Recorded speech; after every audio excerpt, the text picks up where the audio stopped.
Good morning, good afternoon, good evening. तो आज हम लोग पढ़ेंगे ओशन की सैलिनिटी के बारे में पढ़ेंगे। क्या कहते हैं ओशन सैलिनिटी की एक्चुअल में क्या चीज़ है, इसको क्या रेफर किया जाता है? एक कंसंट्रेशन किस चीज़ की? डिजोल्व सॉल्ट की, मतलब नमक की। डिजोल्व सॉल्ट जो है वो वाटर में जो घुला हुआ है उसको हम लोग कहते हैं एक्चुअली कि ओशन की सैलिनिटी। कितना डिजोल्व सॉल्ट है ओशन वाटर में, ये जो है ना, लेट्स टेक अनदर वन। ये जो है ये टिपिकली मेजर किया कैसे किया जाता है? पार्ट्स पर थाउजेंड या प्रैक्टिकल सैलिनिटी यूनिट पीएसयू, लेकिन ज़्यादातर ये पीपीटी में कितने पार्ट्स में है पर यूनिट पर थाउजेंड में। ठीक है, जो एवरेज सैलिनिटी है जो वर्ल्ड के जो ओशंस की है वो अबाउट 35 है। 35 पार्ट्स पर, मतलब अबाउट 3.5% है।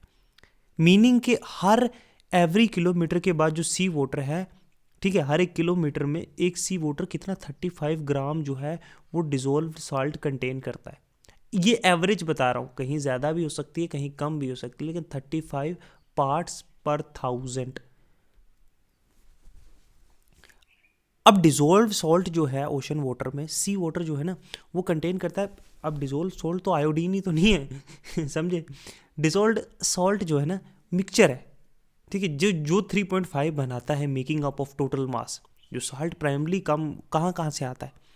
हमने वेदरिंग पढ़ा था, केमिकल वेदरिंग, दूसरा वेदरिंग ऑफ रॉक से, वहीं से रॉक से निकलता है। जो अर्थ जो ज्वालामुखी के होते हैं समुद्र में उनसे निकलता है। हाइड्रोथर्मल वेंट से, ठीक है, एटमॉस्फेरिक डिपोजिशन से। तो ये सारे कारण हैं जिनसे जो है साल्ट जो है अल्टीमेटली जो है ओशन वाटर में डिसॉल्व होता है। अगर हम सोर्सेज ऑफ ओशन देखें, ओशन की सॉल्ट का, तो देखो मैं वेदरिंग रॉक्स, जो पत्थर वत्थर टूटते हुए हैं उनमें से निकलता है जो, ठीक है, रिवर जो कैरी करते हैं, देखो दरिया जो है डिजोल्व मिनरल कैरी करते हैं, ठीक है, फ्रॉम रॉक्स, ठीक है, जो पत्थरों से निकलता है मिनरल्स वो कहाँ जाता है? सीधा ओशंस में, क्योंकि रिवर ओशन में फ्लो करते हैं तो मिनरल्स भी जाके अल्टीमेटली ओशंस में जाके डिपॉजिट होंगे। अब जब अर्थक्वेक निकलते हैं, जब हिलते हैं, जब वोल्केनिक एक्टिविटीज़ होती हैं, जब ज्वालामुखी फटते हैं समुद्र के अंदर, तो वो भी क्या करते हैं? रिलीज करते हैं गैसेस। कैसी? जैसे सल्फर डाइऑक्साइड है जो डिजोल्व होता है सी वाटर में। अच्छा, हाइड्रोथर्मल वेंट्स देखो, जो मिनरल्स ऐड किए जाते हैं, ऐड होते हैं कहाँ से? हाइड्रोथर्मल वेंट्स, वोल्केनिक एक्टिविटीज़ की वजह से, ठीक है, उनकी वजह से मिनरल्स ऐड होते हैं बहुत सारे, और भी बहुत सारे मिनरल्स सल्फर डाइऑक्साइड को छोड़कर, ठीक है, वाटर में। एटमॉस्फेरिक डिपोजिशन, मतलब कि जो विंड जो कैरी करती है साल्ट पार्टिकल्स है ना, जो लैंड से जो है ओशन की तरफ जाता है। विंड्स, हवाएं चलती है ना, बहुत सारे मिनरल्स जो है वो जो है लैंड से ओशन में जाकर डाल देता है और ओशन में सिंक हो जाता है, ठीक है, उसमें डिजोल्व हो जाता है, सोलेबल हो जाता है। तो ये वेरियस जो हैं वेज हैं जहाँ से जो है ओशन वाटर में जो है ये वेरियस मिनरल्स जो है वो रीच करते हैं, जिसकी वजह से ओशन की जो सॉल्ट कंटेंट जो है वो इंक्रीज होता है। देखते हैं कुछ, जैसे आयन्स हैं। आयन कौन सा है? केमिकल फॉर्मूला तो चलो छोड़ो, परसेंटेज दी याद रखना। जैसे क्लोराइड HCl 55.4% है। कहाँ पे? जो डिजोल्व्ड कंटेंट है ना, डिजोल्व सॉल्ट है, उसमें जो है 55% क्लोराइड है। सोडियम 30% है। सल्फेट है 7%। मैग्नीशियम है 3%, 3.5%। कैल्शियम 1% है। पोटाशियम 1% है। बाइकार्बोनेट 0.14 ना के बराबर है ना, और बाकी कुछ एलिमेंट से 0.30%। तो ये कुछ मेजर जो हैं जो डिजोल्व सॉल्ट्स हैं जो ओशन वाटर में पाए जाते हैं, ठीक है। कौन कौन से? पहला क्या है? क्लोराइड। दूसरा क्या है? सोडियम। तीसरा क्या है? सल्फेट। फिर मैग्नीशियम, फिर कैल्शियम, फिर पोटाशियम, ठीक है।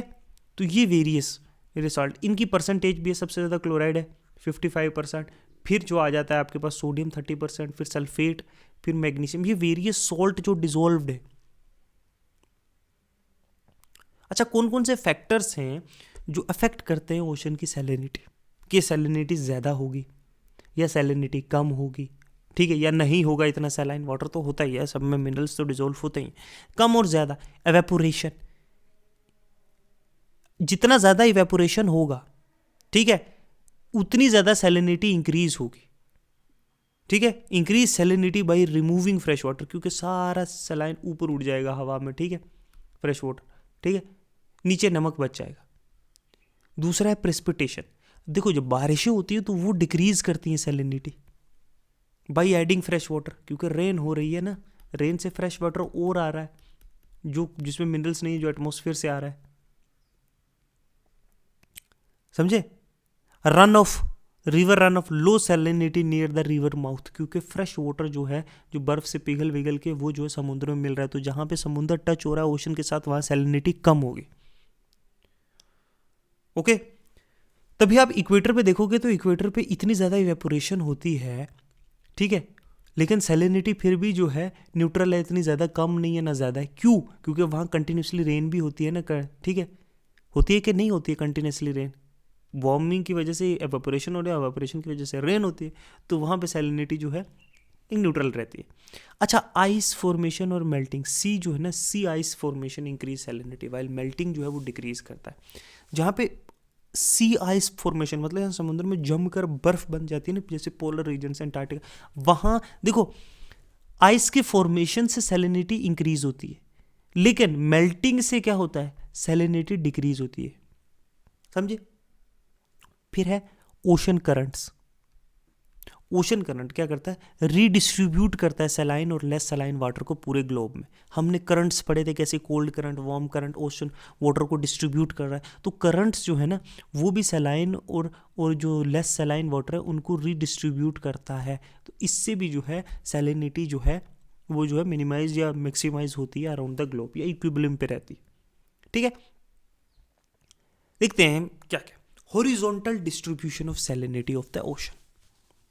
हॉरिजॉन्टल का मतलब समझ रहे हो कि साल्ट कंसंट्रेशन बहुत सारे रीजन्स में, जैसे हॉरिजॉन्टल है ये, ठीक है, ये समझे, इधर साल्ट का क्या डिस्ट्रीब्यूशन है, इधर क्या डिस्ट्रीब्यूशन है, इधर क्या है, इधर क्या है, इधर क्या, ये हॉरिजॉन्टल डिस्ट्रीब्यूशन है ओशन के पार्ट्स में, डिफरेंट रीजन्स में ओशन में जो है कि कितना सैलाइन, सैलिनिटी यूनिफॉर्म नहीं है।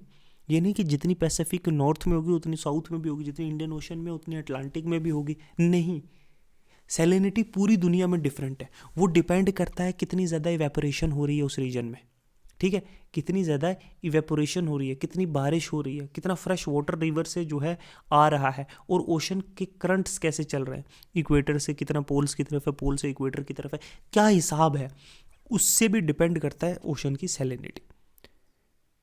अगर हम ग्लोबल पैटर्न देखें ओशन की सैलिनिटी, तो जो हायर एरियाज है ना, हाई सैलाइन एरिया है, उनकी 37 पीपीटी से ऊपर होती है, इक्वल टू या ज़्यादा भी होती है सैलिनिटी, ठीक है।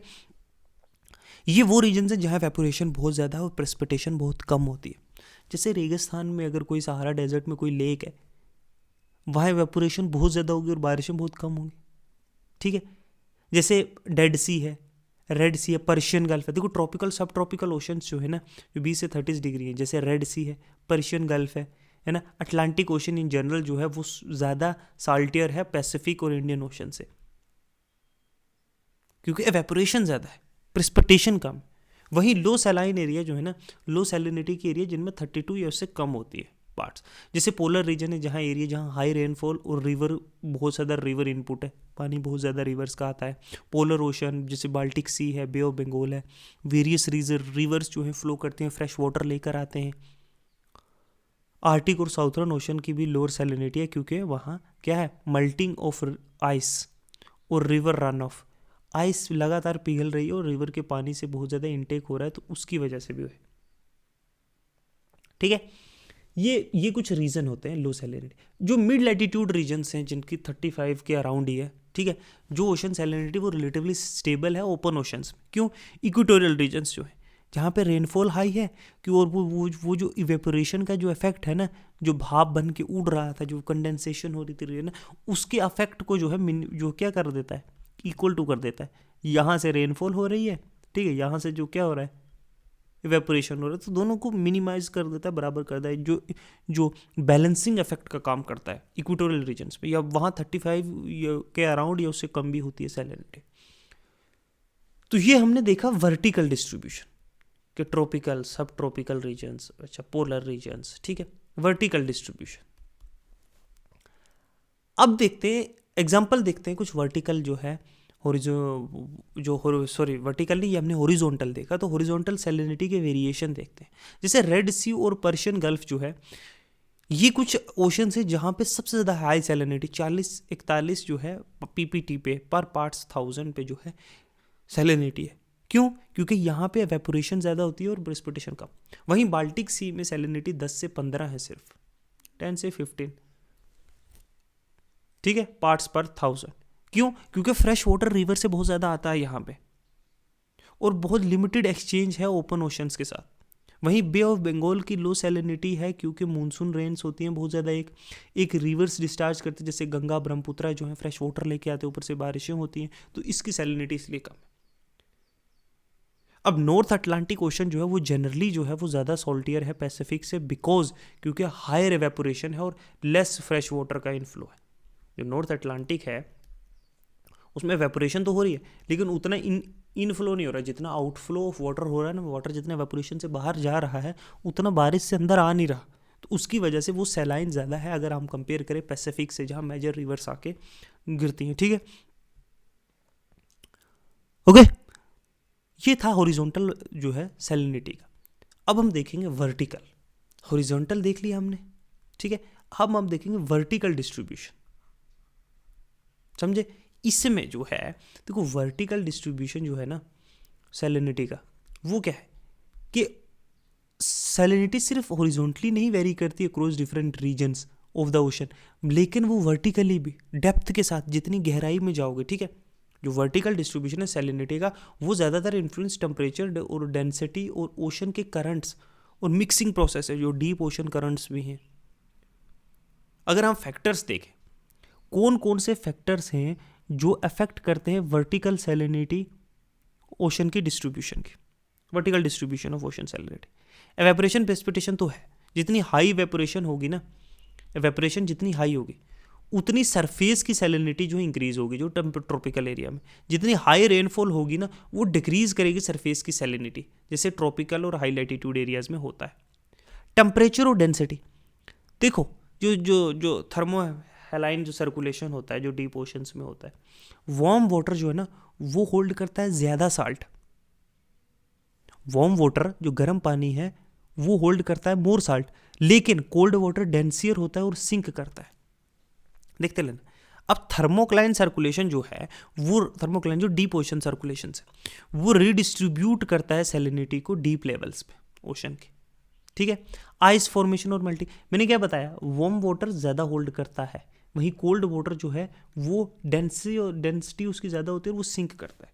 अब देखना आइस फॉर्मेशन, जब आइस जो है ना व्यंजन सी आइस फॉर्म करती है ना, जब सी में आइस फॉर्म करती है तो साल्ट जो है वो एक्सपेल्ड हो जाता है, जब सॉल्ट को वो बाहर फेंकती है, इसीलिए तो बर्फ़ जो है वो फ्रेश वाटर होता है, ठीक है। साल्ट को एक्सपेल करती है तो ये क्या करता है, नीचे की सैलिनिटी को जो है इंक्रीज कर देता है, ठीक है। अब देखो melting ice lower salinity in surface water, और जब आइस जो है वो मेल्ट करती है ना, अब मेल्ट करने से ये दिक्कत ये है कि क्योंकि वो फ्रेश है, साल्ट तो इसने एक्सपेल कर दिया था फॉर्मेशन के टाइम पे, अब जब ये मेल्ट करेगा तो ये सारा फ्रेश वाटर है, ठीक है। इस फ्रेश वाटर से क्या होगा, सैलिनिटी कम होगी। मिक्सिंग एंड अपवेलिंग देखो, विंड ड्रिवन अपवेलिंग, जब पानी ऊपर आता है ना अपवेलिंग होती है, जब ऊपर का पानी कहीं जाता है तो ब्रिंग क्या करता है, तो डीप वाटर को जो है with stable salinity to the surface. Upwelling से भी जो है क्योंकि डीप वाटर कम सैलाइन। अब turbulence mixing in some areas जैसे साउथर्न ओशन है हेल्प करता है इवन आउट सैलिनिटी डिफरेंसेस। इस ये जो अप वेलिंग और डाउन वेलिंग है कहीं ना कहीं ये भी कभी कभी जो है करती। 3 वर्टिकल जो है जोन पढ़ते हैं हम सैलिनिटी के। पहला है सरफेस 0 से 200 जो है 200 मीटर्स। देखो सैलिनिटी जो है वो इन्फ्लुएंस है, मैंने बताया एवेपोरेशन से, प्रेसिपिटेशन बारिश से, रिवर का पानी कितना आ रहा है, बारिश बर्फ कितनी पिघल रही है, ये सारे फैक्टर्स मैंने आपको बताए जिनसे सैलिनिटी अफेक्ट होती है। जो ट्रॉपिकल और सब ट्रॉपिकल एरिया है यहाँ पे हायर सैलिनिटी है क्योंकि यहाँ एवेपोरेशन ज़्यादा होती है। जो पोलर रीजन है वहाँ कम सैलिनिटी है क्योंकि वहाँ जो है बर्फ़ पिघल रही है, आइस मेल्ट हो रही है और बारिशें हो रही हैं, प्रेसिपिटेशन, और वेल मिक्सड है वहाँ पे विंड और वेव्स की से, और सैलिनिटी जो है रिलेटिवली यूनिफॉर्म है। ये वेरियस चीज़ें मैंने आपको बताई। 0 से 200 मीटर में जो है ये सारी चीज़ें। अब जो है 200 से 1000 मीटर जो ट्रांजिशन जोन है इस रीजन में सैलिनिटी चेंज होती है रैपिडली गहराई के साथ और एक्ट करती है एक बैरियर, जो सरफेस वाटर और डीप वाटर के बीच का ये एक बैरियर है, ठीक है, जो हेलोसाइन, जिनको हेलोकाइंस हेलोसाइन, जो इसको ट्रांजिशन जोन बोलते हैं, यहाँ सैलिनिटी रैपिडली डिक्रीज करती है। ये तो सरफेस है, ये डीप वाटर है, इसके बीच का ये एरिया है जहां हाई सरफेस सैलिनिटी, और सैलिनिटी अब क्या कर रही है, डिक्रीज कर रही है डेप्थ के साथ। लेकिन उन एरियाज में जहां पोलर रीजन में जहां सैलिनिटी कम है ऑलरेडी सरफेस की, वहां सैलिनिटी इंक्रीज होती है डेप्थ के साथ, क्योंकि सरफेस पे जो है आइस फ्लोट कर रही है। दो से हो गए, सरफेस हो गया, बीच का ट्रांजिशन जोन हो गया, और डीप ओशंस। देखो सैलिनिटी जो है ना फेयरली यूनिफॉर्म रहती है, जो बिलो 1000 मीटर है ना, 34 से 35 पीपीटी, क्योंकि स्लो मिक्सिंग हो रही है डीप करंट्स की। आर्टिक जो बॉटम वाटर है और नॉर्थ अटलांटिक जो डीप वाटर्स इन्फ्लुएंस करते हैं, ये क्या है, ये डीप ओशन करंट से, ये डीप वाटर सैलिनिटी, तो सैलिनिटी चेंज होती है वेरी लिटल डेप्थ के साथ, because deep water are isolated from the surface influence. Salinity इसलिए डीप वाटर की बहुत स्लोली चेंज करती है, क्योंकि वो सरफेस वाटर से क्या है, अलग अलग है, ठीक है। तो वर्टिकल सैलिनिटी का ये इम्पैक्ट है। जो जनरल ट्रेंड है डिफरेंट ओशंस में, देखो यहां पे सैलिनिटी है एकदम से कम हो रही है, देखो देखो ये एकदम से इस सरफेस पे कम, अब जब यहाँ पहुंची, यहाँ से हल्की सी कम हुई है यहाँ तक, ये देखो ये हेलोसाइन एरिया था, फिर देखो 200 मीटर के बाद देखो रिलेटिवली जो है वो कम नहीं हो रही है, ठीक है, देखो कम कम कम नहीं हो रही, बिल्कुल थोड़ा थोड़ा थोड़ा थोड़ा, तो एक स्टेबल है, ठीक है। अगर हम डिफरेंट रीजन देखते हैं, जैसे अटलांटिक ओशन की जो सरफेस पे सैलिनिटी है वो स्ट्रॉन्ग है, और हेलोसीन में भी स्ट्रॉन्ग है। पैसिफिक ओशन में जो फ्रेश वाटर ज़्यादा आता है तो सरफेस की सैलिनिटी कम है। वहीं इंडियन ओशन में मानसून की वजह से और मल्टीपल रिवर्स की वजह से जो है ना एक वेरिएबल सैलिनिटी है। आर्टिक और साउथर्न ओशन में ना लो सरफेस सैलिनिटी है, लेकिन बट इंक्रीज होती है डेप्थ के साथ साथ। सरफेस पे कम है लेकिन डेप्थ के साथ सबसे ज़्यादा अगर हम देखें तो सैलिनिटी कहाँ पे है, अटलांटिक्स में सरफेस सैलिनिटी, और सबसे कम आर्टिक और साउथर्न ओशंस में और पैसिफिक में, ठीक है। तो ये थे, हमने जो है ओशन की सैलिनिटी के बारे में डिस्कस किया, ठीक है। नेक्स्ट हम चलेंगे, हमने वर्टिकल हॉरिजॉन्टल दोनों डिस्कस कर ली। नेक्स्ट हम चलते हैं और हम पढ़ते हैं कोरल रीफ्स के बारे में। देखो कोरल रीफ्स जो है ना वो कैसे बनी हुई, वो बनी हुई है कुछ एक स्केलेटन होता है, कैलकैरियस एक ऑर्गेनिज्म है, कैलकैरियस स्केलेटन, जो थाउजेंड्स ऑफ किससे बना है, थाउजेंड्स ऑफ कुछ टाइनी छोटे छोटे छोटे मरीन ऑर्गेनिजम्स होते हैं जिन्हें हम कोरल पल्प्स कहते हैं ना, इनसे बना हुआ होता है, ठीक है। अब ये पल्प्स जो हैं वो रिलेटेड है एक जेलीफिश या कह सकते हो या एनमोनियंस एक स्पीशीज होती है उनसे रिलेटेड है थोड़े, मतलब जैसे हम कजन्स कहते हैं ना दूर के, वैसा है।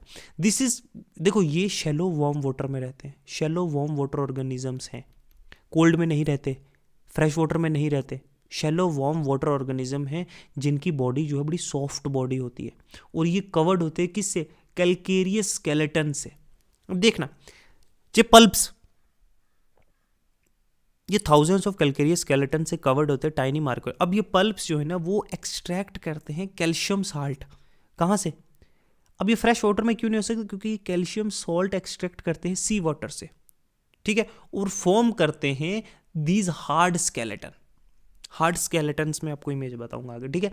अब पल्प लिव करते हैं कॉलोनीज में, रॉकी सी फ्लोर के ऊपर जो है मल्टीपल जो पल्प्स हैं वो इकट्ठे रहते हैं, ठीक है, और ये ट्यूबुलर जो स्केलेटन्स हैं ये ग्रो करते हैं और एज ए सिमेटेड कैलकैरियस एक रॉकी मास, बड़ा सा पत्थर जैसा एक जंगल बना लेते हैं ना, इन्हें इन सब को कलेक्टिवली कोरल्स कहते हैं, वरना ये पल्प से अलग अलग अलग है, तो डिफरेंट काइंड ऑफ जो है वो साथ रहते हैं। और कोरल्स, जब कोरल पल्प्स मरते हैं ना तो वो ये इन स्केलेटन्स को जो कोरल्स हैं उनको ये शेड कर देते है ना, और जिनमें से नए पल्प्स ग्रो करते हैं, और ये साइकिल रिपीट होती रहती है मिलियंस ऑफ ईयर्स तक, और इससे ही जो है एक लेयर जो है एक्यूमुलेट होती है। अब जो शैलो रॉक लेयर्स है वो क्रिएटेड बाय डिपोजिशनल, किससे, डिपोजिशनल कोरल से बनी होती हैं, is called coral reefs. Coral reef जो है ना over the period of time वो ट्रांसफॉर्म होती हैं, और जब मल्टीपल कोरल रीफ्स बनती रहती हैं तो वो over the period of time क्या होंगे, ट्रांसफॉर्म होंगे, ऑब्वियस सी बात है, होंगी ना। और क्या बना देंगे, एक कोरल रीफ का पूरा आइलैंड बना देंगे, क्योंकि एक के ऊपर दूसरी बन रही है, दूसरी के ऊपर तीसरी बन रही है। जैसे कोरल रीफ, जैसे अब लक्षद्वीप की एक एग्जांपल ले लेते हैं, या कोरल रीफ डिफरेंट कलर्स में, डिफरेंट फॉर्म्स में आती है। डिपेंड करता है नेचर ऑफ सॉल्ट, वो किस किस से बने हुए हैं। जैसे स्मॉल मरीन प्लांट जो एल्गे हैं वो डिपॉजिट करते हैं कैल्शियम कार्बोनेट, उससे जो है कोरल रीफ की फॉर्मेशन होती है। मैं आपको इमेज बताता हूँ, ये देखो, ये रॉकी सरफेस पे बनी, अब डिफरेंट कलर्स की देखो, इसके ऊपर ये आ गई, ये आ गई, ठीक है, ये आ गई, ठीक है, ये मरते रहते हैं, उसके ऊपर एक सॉलिड रॉक का एक सरफेस बनता रहता है, ऊपर बनता रहता है, ठीक है, ऐसे, ठीक है, शैलो वाटर में होते हैं, ज़्यादा डीप नहीं। और over the period of time जब ये सरफेस पे आके ये मरते रहेंगे और एक आइलैंड बन जाएगा ऐसे, समझे। टाइप्स ऑफ कोरल रीफ, देखो कोरल रीफ जो है ना वो क्लासीफाई उसके स्ट्रक्चर पे, उसकी फॉर्मेशन पे, वो कहाँ पाया जाता है, ठीक है, उन पे होता है ना। हम बेसिक कुछ पढ़ेंगे कोरल रीफ्स की जो है टाइप्स, जैसे fringing reef, barrier reef, atoll reef. कुछ एडिशनल स्पेसिफाइड भी हम छोड़ो। फ्रिंजिंग रीफ जो होते हैं वो कोस्टल रीफ्स है, मतलब जो डायरेक्टली अटैच होते हैं शोर से, सेपरेटेड बाई ए नैरो या शैलो लंगून, मतलब ऐसे एक ये है, इससे अटैच्ड, ठीक है, बीच में पानी वानी कुछ होगा, यहाँ से ऐसे निकले हुए हैं ये एरिया पूरा। ग्रोथ जो है आउटवर्ड, कोस्ट के बाहर, जो कोस्टल एरिया जो किनारा है उसके समुद्र की तरफ जो है वो ग्रो करते हैं एक शैलो वाटर्स में। जो most common type of coral reef जो फाउंड होती हैं वो ट्रॉपिकल और सब ट्रॉपिकल कोस्टल रीजन्स में, ट्रॉपिकल और सब ट्रॉपिकल, उससे ज़्यादा नहीं, ठीक है। और वेल डेवलप्ड होती हैं इन रीजन जहाँ पे क्लियर, साफ, गर्म, वार्म वाटर और विद लो सेडिमेंटेशन, ज़्यादा नहीं है। जैसे रेड सी की रीफ से इजिप्ट, सऊदी और सूडान में, जैसे निंगलाउ रीफ से ऑस्ट्रेलिया की, ग्रेट बैरियर रीफ से। तो फ्रिंजिंग रीफ्स इन एरियाज में पाई जाती है। दूसरी है बैरियर रीफ, जो सेपरेटेड बाई ए डीप लंगून, एक कोस्टल एरिया, बीच में बड़ा सा लंगून है और उससे separated, parallel to coastal line but separated by a wide and deep lagoon है कोस्टल एरिया के पास ही, लेकिन बीच में बड़ा समुद्र है या लंगून है, कोई लेक है, यहाँ पे है, ठीक है।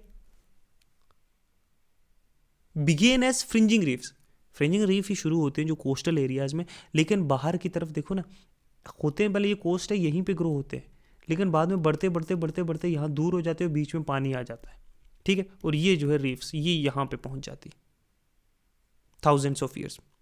ये बैरियर बनाते हैं बिटवीन एक ओशन, ओपन ओशन और कोस्ट के बीच में, एक दीवार की तरह एक बैरियर बन जाता है, ठीक है।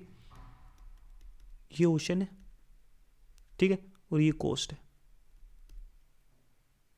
Large and more continuous than fringing reefs, provide strong coastal protection against waves and अब क्या होगा, यहाँ पे जो है कोस्टल एरियाज में फ्लडिंग से, बहुत सारी चीज़ों से रोकता है, और often have spur and groove formation on seaward side. Example जैसे Great Barrier Reef Australia, okay, largest coral reef system है जो पूरी दुनिया का, ओके। अच्छा, Belize barrier reef Central America में। और तीसरी ये देखो डिफरेंट टाइप्स, देखो फ्रिंजिंग रीफ्स, फ्रिंजिंग रीफ ये तो कोस्टल एरियाज है ना, ये देखो ये लैंड एरिया, ठीक है, ये over the period of time, ये देखो ये आइलैंड है, ओके, ये बैरियर रीफ है, देखो समझे, ये आइलैंड है। अटोल देखो ऐसे होता है over the period of time, ये देखो ये ऊपर निकल आते हैं, ठीक है। लंगून देखो, ये बीच में लंगून है, समझ लो, ये कोरल्स हैं और ये है, ये देखो ये कोरल्स, इस तरीके से। अटोल्स देखो फाउंड जो ओपन ओशंस में पाए जाते हैं, सराउंडेड बाय सेंट्रल लंगून, बीच में लंगून है, दोनों तरफ पे जो है कोरल्स पाए जाते हैं, अटोल्स छोटे छोटे आइलैंड्स शेप में। फ्रिंजिंग रीफ्स ये वेल्कोनिक आइलैंड्स के अराउंड ज़्यादातर होते हैं, ठीक है। फिर पैच रिलीफ भी है जो found inside lagoons between larger reef system में। कुछ इरेगुलर छोटे से आउटकम्स होते हैं, जैसे की पैच रीफ है यूएसए का, ठीक है। अब कंडीशंस क्या है इन कोरल रीफ्स की जो है ग्रोथ के लिए, कोरल रीफ्स कौन से एरियाज में थ्राइव करती हैं, ठीक है, उनकी ग्रोथ के लिए जो है, जो पल्प्स और देर जो सिम्बियोटिक एल्गेज है, जो जिसको जूस सेलेंथिया कहती है, इनकी कंडीशन क्या, कंडीशंस जो है नेसेसरी हैं इनकी फॉर्मेशन के लिए। पहला तो टेम्परेचर जो है वो 23 डिग्री सेल्सियस से 29 डिग्री सेल्सियस के बीच में होना चाहिए। मतलब कोरल रीफ जो है वो हाईली सेंसिटिव हैं वो टेम्परेचर चेंज, अगर टेम्परेचर थोड़ा सा भी चेंज होगा ना तो लार्ज स्केल उनकी डेथ्स होगी। अबोव 30 डिग्री जो अगर टेम्परेचर होगा तो इससे कोरल ब्लीचिंग हो सकती है, जहाँ पे कोरल जो है वो एल्गे को, जिसको जूस सेलेंथिया कहते हैं, उसको निकाल फेंकेगा, एक्सपेल देयर एल्गे, और इससे उनकी डेथ हो सकती है, कलर लूज हो जाएगा। बिलो 18 डिग्री होगा तो स्लो ग्रोथ होगी कोरल्स की, सिग्निफिकेंटली बहुत धीरे से पड़ेंगे। पहली चीज जो है टेम्परेचर बहुत इंपॉर्टेंट है। दूसरी है सनलाइट। देखो कोरल जो है वो फोटोसिंथेसिस पे रिलाई करते हैं सनलाइट की, जो जू सिलेंथिया जो एल्गे है सिम्बियोटिक, जिसके साथ मिलकर वो पल्प्स और एल्गे जो मिलकर जो एक सिम्बियोटिक रिलेशनशिप बनाकर जो रह रहे हैं, एक दूसरे को फ़ायदा दे रहे हैं। ये शैलो वाटर्स में आते हैं 0 से 30 मीटर, जहाँ पे सनलाइट पहुँच सके। अब अगर डीपर होगा 50 मीटर पे तो लाइट बहुत कमज़ोर हो जाएगी, तो कोरल एल्गे जो है ना, जो कोरल एल्गे है उनका फोटोसिंथेसिस नहीं हो पाएगा, जो जू सिलेंथिया है। तो वाटर डेप्थ बड़ी इंपॉर्टेंट है, मैंने आपको बताया। शैलो वाटर प्रोवाइड सनलाइट और न्यूट्रिशन। डीप वाटर में कोरल एग्जिस्ट करेंगे बट ग्रो नहीं करेंगे इतनी तेजी से। वाटर क्लियरिटी और सेडिमेंटेशन इंपॉर्टेंट है मैंने सनलाइट रिसीव करने के लिए। सैलिनिटी 32 से 37 पर पार्ट होनी चाहिए। कोरल सर्वाइव नहीं कर सकते फ्रेश वाटर में, जहाँ या एरिया जहाँ पे फ्लश वाटर का इनफ्लो, मतलब रिवर की माउथ। तो स्टेबल सैलिनिटी लेवल एसेंशियल है कोरल्स की हेल्थ के लिए। वाटर की मूवमेंट और ऑक्सीजनेशन, देखो moderate wave action provide coral with fresh oxygen और nutrition. Removal of waste and sediment, थोड़ी सी मॉडरेट वेव चलती रहेगी। अगर ज़्यादा टर्बुलेंस होगा तो वो कोरल के स्ट्रक्चर को तोड़ देगी, ज़्यादा तेज़ी से अगर विंड्स चलेंगे। तो stable substrate hard surface, coral reef को चाहिए कि एक सॉलिड सरफेस हो, मतलब रॉक या डेड कोरल जिनके साथ वो अटैच हो सके और ग्रो कर सकते। वो लूज या सैंडी या कीचड़ में नहीं पैदा हो सकते। लो पोल्यूशन और केमिकल सब्सटेंस, देखो एक्सेसिव न्यूट्रिशन जैसे यूट्रिफिकेशन है जो सीवेज से या एग्रीकल्चर से आता है, उससे क्या होता है एल्गी की ओवर ग्रोथ हो जाती है, और वो कहीं ना कहीं कोरल को जो है ना सफोकेट कर देता है, क्योंकि दोनों का सिम्बियोटिक रिलेशनशिप है, दोनों का फायदा होना चाहिए। ओशन एसिडिफिकेशन से भी क्या होता है कि CO2 एब्जॉर्ब होता है, ये भी रिड्यूस कर देता है कोरल की एबिलिटी कि वो कैल्शियम कार्बोनेट को बिल्ड कर सके, जो स्केलेटन्स होते हैं। ठीक है, कोरल और जू सिलेंथिया की एक वाइटल सिम्बियोटिक रिलेशनशिप है, इसके बारे में छोटा सा बताता हूँ। कोरल और जू सिलेंथिया क्या है, एक माइक्रोस्कोपिक एल्गे है। वो शेयर करता है एक म्यूचुअल सिम्बियोटिक रिलेशनशिप, मतलब एक दूसरे का फायदा, मीनिंग के दोनों एक दूसरे से फायदा लेते और दोनों एक दूसरे के ऊपर रहते हैं। ये पार्टनरशिप असेंशियल है सर्वाइवल के लिए कोरल रीफ की भी और मरीन लाइफ जो वो सपोर्ट करते हैं। कोरल रीफ क्या है, एक मरीन एनिमल है। वो क्या कंसिस्ट क्या करते हैं, एक टाइनी पल्प से जो सीक्रेट करते हैं कैल्शियम कार्बोनेट और बिल्ड करते हैं रीफ्स। कोरल प्रोवाइड करते हैं home millions of marine species को, याद रखना ये इनको rain forest of the ocean भी कहा जाता है।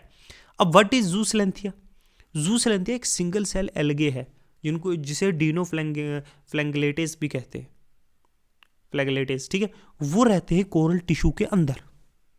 वो यूज करते हैं सनलाइट का और फोटोसिंथेसिस परफॉर्म करते हैं और क्या करते हैं, प्रोड्यूस ऑक्सीजन और न्यूट्रिशन जो है वो प्रोड्यूस करते हैं, और यही देते हैं colour, different colour, yellow, brown, red, green जो है पल्प्स को, कोरल पल्प्स को। तो ये फोटोसिंथेसिस परफॉर्म कर रहा है। इन जू सिलेंथिया को क्या है, शेल्टर मिल रहा है कोरल पल्प्स के अंदर, और इनको जो है न्यूट्रिशन, फूड, ऑक्सीजन सब कुछ मिल रहा है, और पिगमेंट कलरिंग भी मिल रही है। तो इस तरह से ये दो चीजें मिलकर जो है कोरल रीफ्स बनाते हैं। अब हाउ डू कोरल एंड जू सिलेंथिया बेनिफिट ईच अदर? देखो कोरल जो है ना वो प्रोवाइड करता है, मैंने बताया, शेल्टर और प्रोटेक्शन अपने अंदर विद इन इट्स टिश्यू। जू सिलेंथिया जो फोटोसिंथेसिस परफॉर्म करता है और प्रोड्यूस करता है फूड, ठीक है। कोरल पल्प्स जो है वो सप्लाई करता है CO2 और वेस्ट न्यूट्रिशन नीडेड जो एल्गे की ग्रोथ के लिए चाहिए। वहीं जो है जू सिलेंथिया ऑक्सीजन और एनर्जी के रिच जो है कंपोनेंट्स वो कोरल रीफ्स को देता है। ये अपनी 90% जो है वो एनर्जी जो है वो जू सिलेंथिया से लेता है। कौन? Coral pulps. ये क्या करता है, एक स्टेबल हैबिटेट जहाँ पे न्यूट्रेंट पूर वाटर, उसको एक हैबिटेट मिल जाता है, एक न्यूट्रेंट पूर वाटर, एक जगह मिल जाती है रहने की, जहाँ उसको खाना पीना रहना, छत मिल रही है एक किस्म की, समझे? ये देखो, ये वर्ल्ड में कुछ एरिया देखो। अब अगर आप ज़्यादातर देखोगे तो ज़्यादातर एरियाज जो हैं वो ट्रॉपिकल और सब ट्रॉपिकल एरियाज, उससे नीचे नहीं है। देखो ये ग्रेट बैरियर है ऑस्ट्रेलिया का, ठीक है। इन एरियाज में, इनके बियॉन्ड आपको कहीं दिख रही है कहीं यहाँ दिख रही है, यहाँ दिख रही है, यहाँ नहीं। ये ट्रॉपिकल और सब ट्रॉपिकल जो है वाटर्स में ही कोरल रीफ्स पाई जाती हैं। एक छोटी सी चीज़ है कोरल ब्लीचिंग, रीफ ब्लीचिंग, एक ग्लोबल थ्रेट है कोरल रीफ्स को actually. What is coral bleaching? देखो कोरल ब्लीचिंग वहाँ आकर करती है जहाँ कोरल्स जो है ना वो अपना सिम्बियोटिक रिलेशनशिप जो जूसिलेंथिया और एल्गे का होता है ना वो लूज कर देते हैं, जो एक दूसरे को प्रोवाइड फूड और शेल्टर करते हैं। विदाउट एल्गे कोरल जो है वो वाइट हो जाती है ना, एल्गे अब नहीं प्रोवाइड करा फूड और शेल्टर, और बिना इन एल्गे के कोरल जो है वो टर्न वाइट, इसको कहते हैं ब्लीच्ड, मतलब कलर, ठीक है, और कमज़ोर हो जाती हूँ और वर्नरेबल हो जाती है डिजीज से। वेरियस कॉजेज हैं, चाहे वो राइज इन सी का टेम्परेचर राइज होने से भी जूसिलेंथिया बिकम स्ट्रेस्ड और वो एक्सपेल हो जाती है कोरल टिश्यू से। ग्लोबल वार्मिंग और मरीन जो हीट वेव है इससे भी इंक्रीज हो रही है, ठीक है, ब्लीचिंग की इवेंट्स। अच्छा फिर है ओशन एसिडिफिकेशन। एसिडिफिकेशन मतलब एक्सेस CO2 अगर अब्जॉर्ब कर लिया जाए, ओशन का pH वैल्यू बढ़ जाता है, इससे भी कोरल जो है कैल्किफिकेशन जो हो जाता है, वीक कर देती है, कोरल के जो स्केलेटन है उसको कमज़ोर कर देती है और उनको फ्रेजाइल कर देती है। पोल्यूशन और सेडिमेंट से भी, जो फर्टिलाइजर है, सीवेज है, प्लास्टिक्स है, ये भी कोरल्स की हेल्थ को ख़राब करती है। वहीं सेडिमेंटेशन जो है, रेत मिट्टी जो है वो कहीं ना कहीं ब्लॉक कर देती है जो सनलाइट आती है डायरेक्टली कोरल रीफ्स को, और रिड्यूस कर देती है जूसिलेंथिया की फोटोसिंथेटिक प्रोसेस को। वहीं फूड कम हो जाएगा तो ऑब्वियस सी बात है रहना कम हो जाएगा। ओवर फिशिंग और डिस्ट्रक्टिव प्रोसेस से भी, देखो ओवर फिशिंग जो है डिसरप्ट करती है रीफ की इकोसिस्टम को, इंक्रीज करती है एल्गे ओवर ग्रोथ को। वहीं डायनामाइट फिशिंग और एंकर डैमेज, एंकर से, ठीक है, बॉम्ब ब्लास्टिंग से जो हम लोग फिशरी करते हैं लोग है ना, ये भी कोरल के स्ट्रक्चर को डिस्ट्रॉय कर दिए। Extreme weather climate, hurricane, cyclones, sea water rise होगा तो भी कंडीशन होंगी। इफेक्ट क्या है? बायोडाइवर्सिटी लॉस होती है। कोरल रीफ सपोर्ट करती है 25% मरीन स्पीशीज़ को, तो इसका बहुत बड़ा नुकसान है कि नहीं? इकोनॉमिक लॉस हो रहा है। रीफ्स जो वो जनरेट करती है $375 बिलियन पर ईयर फिशरी और टूरिज्म के लिए। कोस्टल इरोजन, कोरल रीफ जो वो प्रोटेक्ट करती है कोस्ट लाइन को स्टॉर्म्स और वेव से, वही नहीं रहेंगे तो ऑब्वियसली बात है इरोजन होगा। रीफ कोलैप्स, अगर स्ट्रेस कंटिन्यू तो रीफ डाई और reef become algae covered rebels, ढेर बन जाएगा एल्गेस का, ठीक है। तो ये वेरियस कारण होते हैं। तो आज हमने जो है 2 चीज़ें पढ़ी और ये है लास्ट टॉपिक। इसके बाद जो कुछ भी बचा है वो हम लोग इंडियन ज्योग्राफी के कोर्स में करेंगे, इंडियन जियोग्राफी के कोर्स में, ठीक है। ठीक है, दिस वाज द लास्ट जो है लेक्चर ऑफ फिजिकल ज्योग्राफी। तो आज हमने 2 चीज़ पढ़ी, एक सैलिनिटी और दूसरा पढ़ा रीफ्स। जो मैंने ये पढ़ा है फिजिकल ज्योग्राफी में, और जब इसके साथ फिजिकल ज्योग्राफी में जो आपने पढ़ा, ठीक है, इसके साथ अगर आप अटैच करोगे जब हम इंडियन ज्योग्राफी पढ़ेंगे, ठीक है, जो जो चीज़ें हैं बस यही अगर आप 2-3 बार पढ़ लोगे तो आपकी ज्योग्राफी कंप्लीट है, आपको इससे बाहर जाने की कोई जरूरत नहीं। बाकी जो चीज़ें रट्टे मारने की, जो मैपिंग की हैं वो आपको करनी पड़ेंगी, ठीक है। तो बाकी इतना आज के लिए काफ़ी है, ठीक है। तो इतना ही रखते हैं, नेक्स्ट कोर्स में मिलते, तब तक के लिए थैंक यू, गुड बाय।